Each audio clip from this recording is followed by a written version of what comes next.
Well, hello everyone, and you join us here today with our wallets a little bit lighter because over some of the last few videos, Tom, we've spoken about some pretty expensive watches, and I thought it'd be nice to go back to watches that are less than $1,000. I know that's a price point that you can get on board with, but I'm going to throw something else into the mix here. Chinese. How does that make you feel? It makes me feel controversial, Andrew, I'm not going to lie. So we've had a thing over our many watch years with regards to Chinese watches. When you think of a Chinese watch, you often think of a fake. China is the place where a lot of these fake watches come from. And a lot of those fakes have become very high quality, which inevitably leads to the question, why don't these Chinese brands make their own watches? Well, I mean, the obvious answer to that is you don't have to market a brand like Rolex when it's faked. That work's already done for you. Yeah. But they have a capability. I would love to be able to see what they can do with it. And, well, Tom, you've seen a few of those watches. We've had a few in our hands. And what's your feedback been on those? Well, it's interesting, isn't it? Because the ones that spring to mind have been very unusual. Yeah. The one that off the top of my head is the Atawak, which was, how would you describe the display on that? Insanium in the cranium? Sure, yeah. Something along those lines. But yeah, a completely unique rotating display that does something different. That's right. That is interesting, unusual. Not a fake Rolex. No, exactly, yeah. I'm sure there are more down-to-earth, readable timepieces out there from Chinese brands. But yeah, I think what's really interesting is how far they seem to be pushing the boundaries of design and movements as well, mechanisms and complications and things like that. Well, talking about the classical, we've got that Seagull tourbillon kicking around. And what was it, $600 for a tourbillon watch? It continues to function perfectly well. It's one of the first things, if we ever have a guest, it's one of the first things I show them. It's like, look at this, there's a tourbillon. $600 this cost, and it blows people's minds. Yeah, it almost doesn't have the right to be that good, does it? No. When you see it. You pick it up and you look at it and you say, how dare you? But it's great. It's a fantastic watch. It really, really is. It's not just good quality for $500. It's pretty decent quality, and you get a functioning tourbillon. We saw that Sega design recently. Yeah, that picked up a gong or a golden hand or a gotcha or whatever they call it at the Grand Prix d'Horlogerie. A bronze fister. So yeah, award-winning designs coming out of China. So yeah, really interesting. I was talking to someone yesterday. We were talking about books, and I was asking them for some. I'm a very slow reader, right? So they've read a number of different Booker Prize-winning books, and I asked for some recommendations, and they gave me some. And they said, oh, do you know, a lot of the books I've recommended there are Western books, but there are some really great books as well that have come out of different places. And one of the places he said was India. Right. And it occurred to me then that it was the first time in my life that I'd ever considered that someone in India might write a book. Right. Not because I have anything against people from India. It just, those two pieces of information had never crossed paths before. Sure. And I get a similar experience with some of these Chinese watches. It's like, yeah, well, of course they can make watches. We've seen the quality of the fake watches they make. We start to see things like tourbillons, high complications, sapphire watches, like fully sapphire cased and bracelet watches. And then it occurs to you, well, of course they can make these things. They make most things in the world. Yeah, there is a vibe around luxury watches that is Swiss or get the fudge out, isn't it? Yeah. So that's why you probably don't often think too far from those shores. But yeah. Germany and Japan get in on a guest invite, I think. Switzerland's like, they're with me. Yeah. So I think where we're at now with Chinese watches is more takes on the unusual and interesting, inspiration-led, which brings us to I've got no idea how to pronounce this, so I'm going to say it in 3 different ways for you. Fantasos, Fantasos, Triclops. Now this is a look that I'm sure you are very, very familiar with. You've seen Urwerk, haven't you, Tom? Sure, yeah, they're the guys that they're just making watches for the time being until the technology catches up, and then they'll start making real spaceships. Is that them? That's absolutely them, yeah. So a long time ago, a guy called Max Buser was in charge of a watch and jewellery company called Harry Winston, and he wanted to kickstart the watch output from there, and he decided to do this Opus collection. Watches built by up-and-coming watchmakers who are just like absolutely top-notch, whose abilities, design, finishing, whatever, is just completely out there. Yeah, we talked about them. The 14th one that looks like a jukebox. Oh, yeah, exactly. The very same.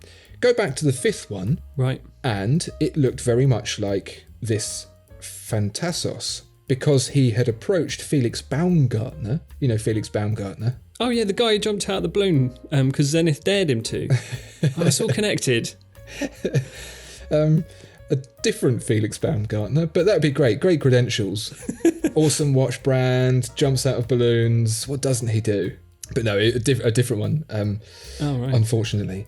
He was an up-and-coming watchmaker, and Max Buser got him to make an Opus watch number 5, and Felix introduced this very strange, very unusual rotating satellite complication where little blocks with numbers on would form part of a hand that pointed at a dial like you would expect, but those blocks would rotate every hour and show you a new hour number. Right. That sparked Urwerk. Felix Baumgartner then went and took that complication and made it his own in Urwerk. And Max Buser, who was in charge of Harry Winston, then went on to do MB&F, a very similar kind of brand. So now you see things like the UR220, which then has inspired this Fantasos. It looks incredible if we think of watches as having a marriage of 3 elements: design, engineering and communication. This has got all 3 of those presented in a very unique way. It's got a very futuristic alien design element. It's got a unique complication, and the communication of the time is very unique as well. And I think, you'd be able to do it at a glance as well if you with a little bit of practice. Well, can you read the time on this? Yeah, so what you've got going on is the minutes are denoted across the top. Yep. In 5-minute chunks. Yep. And then the hour is pointing at those minutes, so that's the hour. And then it's sort of like a retrograde thing. So when that hour reaches the end of its travel there, a new hour will come around and that will read the minutes, and the hour will be represented by that part of the Triclops, if that makes sense. Yeah, exactly. Yeah. So yeah, it's actually quite an easy watch to read, because really the refinement of this complication has been done by the brand that did it first, Urwerk, Felix Baumgartner. So all it leaves then really is for the Chinese brands, for Fantasos, to figure out how to do that at a more affordable price. We'll get to the price in a minute. Some specs on this watch, Tom. Do you have them for me? So it's a 316L steel case, which is nice. Quite a nice angular case. Yeah, big bevels. I like big bevels in a watch. Yeah, I like big bevels and I can't lie. 42mm across.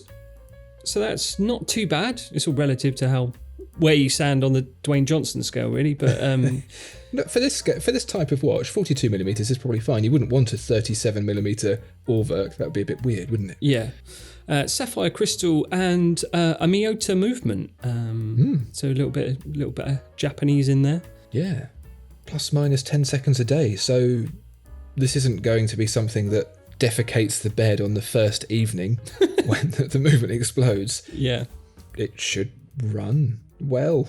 I hesitate to say that because I can't tell you for sure, but the Miyota part should function and function well. So 36 hours of power reserve, which I suppose is, that's okay, medium. It's, it takes a lot of power to rotate them cubes, so there's that. Steel or PVD in black, green, black, white markers. There's a blue dial as well. Strap, bracelet, your choice. 500 pieces per colour they're offering. But the biggest and most impressive thing of all of these specs, the entry-level price, Tom. I can scarcely say it because it seems so low. $598. How much for an Urwerk UR220? $160,000. Okay, yeah. So substantial savings there. Yeah. You could buy all of the 500 pieces of each colour of these watches and still be nowhere near the Urwerk. That's obviously not to say that this watch is better quality than Urwerk. It most certainly won't be. Really, the question is, it's going to be reasonable quality, it'll be fine. is it going to be reliable enough to warrant spending that money? If you would absolutely love an Urwerk style watch, but you don't have house money to spend, what do you think, Tom? Would something like this tempt you if you were in the market for an Urwerk alike? Yeah, I think so. I think that's, should Urwerk be worried is the question. Because yeah, I think you could get a taste of this alien design watch on your wrist for a fraction of the price. Yeah, it's like my first Urwerk, isn't it? I suppose you could say, or is that a bit reductive? Well, it's not made of plastic, so you can't cut yourself on it or anything like that. Yeah, sure. But no, if you are someone who is considering buying an Urwerk and you're just not sure about that look and feel, you can buy one of these, smash it about for a few weeks and see whether it grabs you, and then go for the real deal. Go for the full-blown, proper $160,000 Urwerk. Yeah, it's interesting, isn't it? Because, I mean, China's a big market, isn't it? That's saying something. It's probably one of the biggest. Yeah, so are they going to start buying homemade? I don't know. Yeah, where does this lead? Will the Chinese market be able to elevate its perception of quality to a higher level? Because let's not forget, a lot of high-quality Western brands have a lot of their things that they sell made in China. They will be assembled in the UK or America or whatever, finished, that last little bit of whatever it takes to legally say it's made in that country. But a lot of the core components are made in China. This is true of cars, hi-fi, cameras, watches, all sorts. So I wonder, are we seeing the turning tide for respect for Chinese watches? Maybe not for the old guard, but you can imagine the up-and-coming younger market of watch buyers who might buy a fossil watch or a diesel watch. Will they look to this and go, oh, that's really cool, and buy more of these? And this becomes an acceptable thing for a new generation, where us old curmudgeonly types would say, made in China, I want Swiss. Be really interesting to see.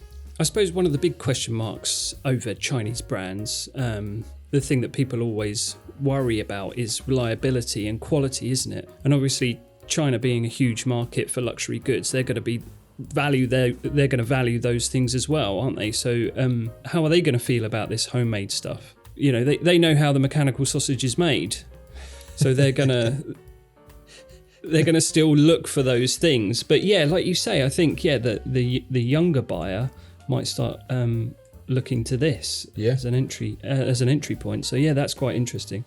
It would be very, very interesting to see, because in China they love Western brands for the kudos and history. I wonder at what point that will start ticking over to pride in homegrown brands. Yeah, I guess we'll see over the next few decades. Certainly something to think about.